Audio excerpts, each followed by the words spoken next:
Hello കൂട്ടുകാരെ, SSC cooking വേൾഡിൻ്റെ പുതിയൊരു വീഡിയോയിലേക്ക് എല്ലാവർക്കും സ്വാഗതം.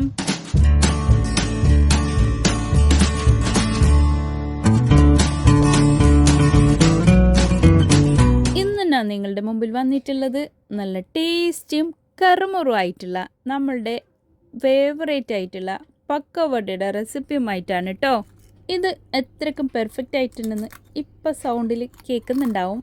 റെസിപ്പിയിലോട്ട് കടക്കുന്നതിന് മുമ്പായി നമ്മളുടെ ഈ ചാനൽ ഇതുവരെ സബ്സ്ക്രൈബ് ചെയ്യാതെയാണ് ഏതെങ്കിലും കൂട്ടുകാർ എവിടെയെങ്കിലും കണ്ടുകൊണ്ടിരിക്കുന്നുണ്ടെങ്കിൽ ഒന്ന് പോയി സബ്സ്ക്രൈബ് ചെയ്യാനും കൂടെയുള്ള കുഞ്ഞു ബെൽ ബട്ടൺ ഒന്ന് പ്രസ് ചെയ്ത് സപ്പോർട്ട് ചെയ്യാനും മറക്കല്ലേ.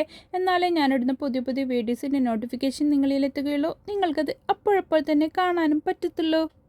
ഇതിനു വേണ്ടിയിട്ട് ഞാൻ എടുത്തിട്ടുള്ള ഇൻഗ്രീഡിയൻസ് ആണ് ഇതൊക്കെ. അതിന് ഒരു 5 അല്ലി വെളുത്തുള്ളി തൊലിയൊക്കെ കളഞ്ഞിട്ട് ഞാനിവിടെ വെച്ചിട്ടുണ്ട്.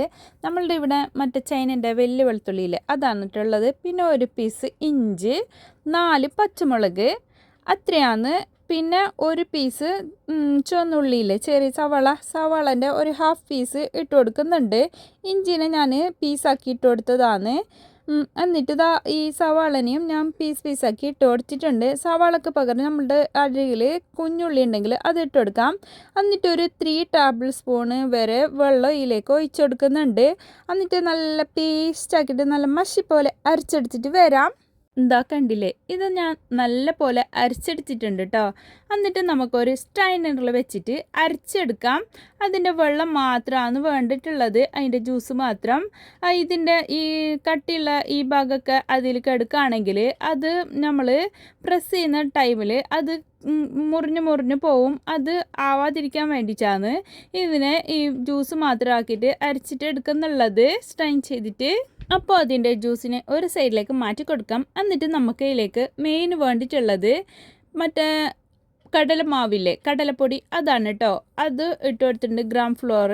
എന്നിട്ട് ഒരു 1/2 കപ്പ് റൈസ് പത്തിരിപ്പൊടിയില്ലേ, നൈസ് പത്തിരിപ്പൊടി, വറുത്ത പത്തിരിപ്പൊടി, പച്ചരിപ്പൊടിയാണ് ഇട്ട് കൊടുത്തിട്ടുള്ളത്. പാകത്തിനുള്ള ഉപ്പും കൂടി ചേർത്ത് കൊടുക്കാം. പിന്നീട് 1 ടേബിൾ സ്പൂണ് കാശ്മീരി റെഡ് ചില്ലിയാണ് ഇട്ട് കൊടുക്കുന്നുള്ളത്. പിന്നെ കായപ്പൊടിയില്ലേ, അസഫോട്ടിയുടെ, അതൊരു 1/2 ടീസ്പൂൺ ഇട്ട് കൊടുത്തിട്ടുണ്ട്. പിന്നെ മഞ്ഞൾപ്പൊടി ഒരു 1/4 ടീസ്പൂൺ ഇട്ട് കൊടുത്തിട്ടുണ്ട്. എന്നിട്ട് ഇതെല്ലാം നല്ല പോലെ ഇതുപോലെ മിക്സ് ചെയ്തെടുക്കാം. ഇത് സ്ട്രെയിനറിൽ വെച്ചിട്ട് അരിച്ച് സീവ് ചെയ്തിട്ട് എടുക്കുന്നുണ്ടെങ്കിലും അതും നല്ലതായിരിക്കും. ഞാൻ അല്ലാതെ തന്നെ ഇങ്ങനെ സ്പൂൺ വെച്ചിട്ട് ഒന്ന് മിക്സ് ചെയ്ത് കൊടുക്കാമെന്ന്, എല്ലാ സൈഡിലും ഒരുപോലെ ആവാൻ വേണ്ടിയിട്ട്. എന്നിട്ട് ഒരു 2 ടേബിൾ സ്പൂണ് സൺഫ്ലവർ ഓയിലില്ലേ, അത് ഒഴിച്ചു കൊടുക്കാം.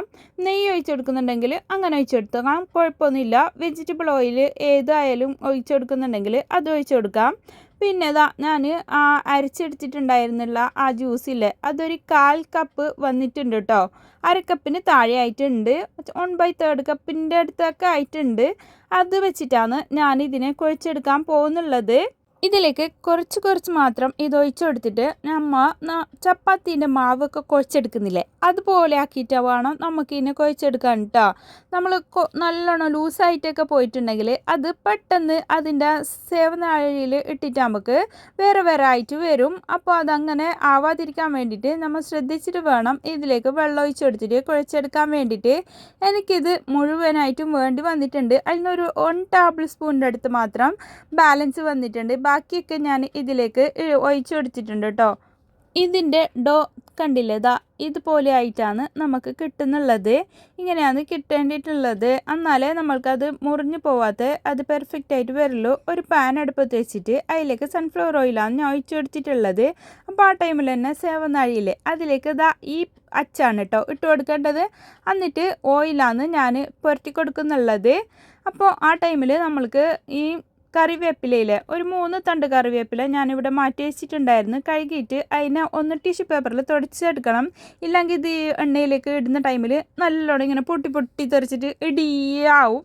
അങ്ങനെ ആവാതിരിക്കാൻ വേണ്ടിയിട്ടാണ് ഞാൻ തുടച്ചിട്ട് ഒന്ന് ഉണക്കിയെടുത്തതിന് ശേഷം ഇതിലേക്ക് ഇട്ട് കൊടുത്തിട്ടുള്ളത്. അതുകൊണ്ട് അങ്ങനൊന്നും തെറിച്ചിട്ടൊന്നും വന്നിട്ടില്ല.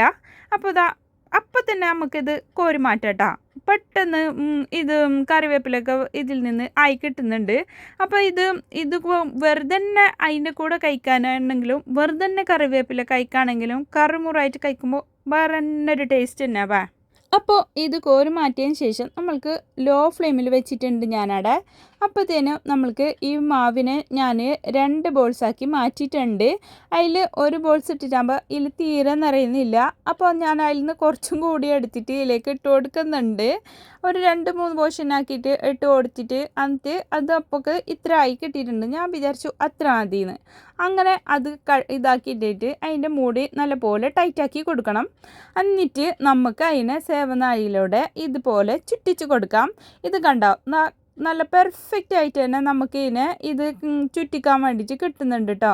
നല്ല പെർഫെക്റ്റ് ആയി തന്നെ കിട്ടും. നമ്മൾ എപ്പോഴും ശ്രദ്ധിക്കണം, ഇതിൻ്റെ ഫ്ലെയിം ഒരിക്കലും കൂട്ടി വെക്കരുത്. ഇത് നമ്മൾ ഇതിലേക്ക് ഇട്ട് കൊടുക്കുന്ന ടൈമിൽ കൂട്ടി വെച്ചിട്ടാണ് നമ്മൾ ഹൈ ഫ്ലെയിമിൽ വെച്ചിട്ടാണ് ഇത് ചെയ്യുന്നുണ്ടെങ്കിൽ പെട്ടെന്ന് അടിഭാഗം കരിഞ്ഞു പോവും. അങ്ങനെ ആവാതിരിക്കാൻ വേണ്ടിയിട്ട് എല്ലാവരും ശ്രദ്ധിക്കണം.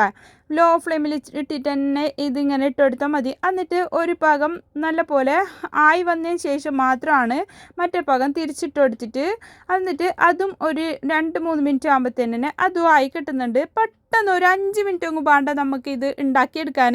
ഇത് 1 കപ്പ് കടലപ്പൊടി കൊണ്ട് ഇത്രയും ഞങ്ങൾക്ക് ആയി കിട്ടിയിട്ടുണ്ട് കേട്ടോ. നമ്മളുടെ ഈവനിങ് സ്നാക്ക് പക്കവട, പക്കോറ എന്നൊക്കെ പറയുന്നേ. അപ്പോൾ നിങ്ങളുടെ നാട്ടിൽ എന്താണ് ഇതിനെ പേര് പറയുന്നുള്ളതെന്ന് ഒന്ന് കമൻറ്റ് ബോക്സിൽ പറയാൻ മറക്കല്ലേ. അപ്പോൾ ഇതിനൊക്കെ ഞാൻ ഒന്ന് വേറെ ആക്കിയിട്ട് വിട്ടിട്ട് കൊടുക്കുന്നുണ്ട്. അപ്പോൾ അതിന് ഞാൻ ഒരു സ്ട്രെയിനറിൽ മറ്റേ ഇല്ലേ കണ്ണം പാത്രം, ഞങ്ങളുടെ നാട്ടിൽ കണ്ണം പാത്രം എന്ന് പറയും, ചോറൂറ്റുന്ന സാധനമില്ലേ, അതിനെയാണ് കണ്ണം പാത്രം എന്ന് പറയല്. അപ്പോൾ അതിലേക്ക് ഇട്ട് കൊടുത്തിട്ട് നമ്മളിങ്ങനെ അതിനെ പൊളിച്ചിട്ടിട്ട് പൊടിയാക്കിയിട്ട് എടുക്കുന്നുണ്ട്. അപ്പോൾ ഇത് പൊളിക്കാത്ത കൊണ്ടുമ്പോൾ കഴിക്കാം, ഒരു കാണുമ്പോൾ ഒരു ചേലിനും കഴിക്കുമ്പോൾ കൂടുതലായിട്ട് കിട്ടാൻ വേണ്ടിയിട്ടാണ് ഞാനിങ്ങനെ പൊടിക്കുന്നുള്ളത്. അപ്പോൾ പൊടിക്കാതെ കഴിക്കുന്നുണ്ടെങ്കിൽ അങ്ങനെയും കഴിക്കാൻ കുഴപ്പമില്ല. നമ്മൾക്ക് പാക്കറ്റിലൊക്കെ ആയിട്ട് കിട്ടുമ്പോൾ ഇങ്ങനെ പൊടിച്ചിട്ടല്ലേ ഉണ്ടാവുന്നുള്ളത്. അപ്പോൾ ഒരു പാത്രം നിറയെ നമുക്ക് പക്കോറ ഇവിടെ കിട്ടുന്നുണ്ട്. ഇത്രയും ഇൻഗ്രീഡിയൻസ് വെച്ചിട്ട് ഉണ്ടാക്കിയാൽ ഇതിൻ്റെ ഇൻഗ്രീഡിയൻസൊക്കെ ഞാൻ ഡിസ്ക്രിപ്ഷൻ ബോക്സിലും കൊടുക്കാം. അതുപോലെ തന്നെ ഇതിൻ്റെ മേലെ ഞാൻ എഴുതി കൊടുക്കാം എത്രത്തോളം ക്രിസ്പി ആയിട്ടുണ്ടെന്ന്. ഇതിൻ്റെ സൗണ്ട് കേൾക്കുമ്പോൾ തന്നെ നിങ്ങൾക്ക് എല്ലാവർക്കും മനസ്സിലാവും. അത്ര നല്ല പെർഫെക്റ്റ് ആയിട്ട് കിട്ടുന്നുള്ള സാധനമാണ്. അതുമല്ല നമ്മൾ ചായ തിളക്കാൻ വെച്ചിട്ടാകുമ്പോൾ തന്നെ ഇപ്പുറത്തെ അടുപ്പിൽ ഇതും കൂടി വെക്കുകയാണെങ്കിൽ ചായൻ്റെ കൂടെ കഴിക്കാനുള്ള ഈവനിങ് സ്നാക്കായിട്ടും നമുക്ക് ഇത് കഴിക്കാവുന്നതേ ഉള്ളൂ. അപ്പോൾ മക്കൾക്കായാലും മുതിർന്നവർക്കായാലും എല്ലാവർക്കും ഒരുപോലെ ഇഷ്ടപ്പെടുന്ന ഈ പക്കോറ എല്ലാവരും ഉണ്ടാക്കിയിട്ട് നോക്ക്. കൂടുതൽ പേരും ഇത് എന്തിലാണ് ഉണ്ടാക്കുക എന്നുള്ള ഒരു കൺഫ്യൂഷൻ കൊണ്ട് തന്നെ ഉണ്ടാക്കാത്തവരുണ്ടാവും. അപ്പോൾ ബിഗിനേഴ്സിനൊക്കെ ഒരുപാട് യൂസ്ഫുൾ ആകുമെന്ന് വിചാരിക്കുന്നു ഈ വീഡിയോ. ഇതാ ഇങ്ങനെ കറിവേപ്പിലയുടെ കൂടെ ആയിട്ട് കഴിക്കുമ്പോഴും നല്ല ടേസ്റ്റ് തന്നെ. അപ്പോൾ പച്ചമുളകൊക്കെ നമ്മൾക്ക് എരിവിനനുസരിച്ചിട്ട് ഇട്ട് കൊടുക്കാം. മക്കളൊക്കെ ഇവിടെ കഴിക്കുന്നത് കൊണ്ടാണ് ഞാൻ 4 പച്ചമുളക് മാത്രം ഇട്ട് കൊടുത്തിട്ടുള്ളത്. നിങ്ങൾക്ക് വേണമെങ്കിൽ കൂടുതൽ പച്ചമുളക് ഇട്ട് കൊടുക്കാം. എൻ്റെ ഈ റെസിപ്പി നിങ്ങൾക്കെല്ലാവർക്കും ഇഷ്ടപ്പെട്ടെന്ന് ഞാൻ വിചാരിക്കുന്നു. ഇഷ്ടപ്പെട്ടാൽ നിങ്ങളുടെ ഫ്രണ്ട്സ് ആൻഡ് ഫാമിലിക്ക് ഒന്ന് ഷെയർ ചെയ്ത് കൊടുക്കാനും ലൈക്ക് ചെയ്യാനും നിങ്ങളുടെ വിലയേറിയ അഭിപ്രായങ്ങൾ താഴെ കമൻറ്റ് ബോക്സിൽ കൊടുക്കാനും മറക്കല്ലേ. ഇനിയും ഒരുപാട് പുതിയ വീഡിയോസുമായും കിച്ചൺ ടിപ്സുമായും നിങ്ങളുടെ മുമ്പിൽ വരുന്നത് വരെ എല്ലാവർക്കും ബൈ. Thanks for watching.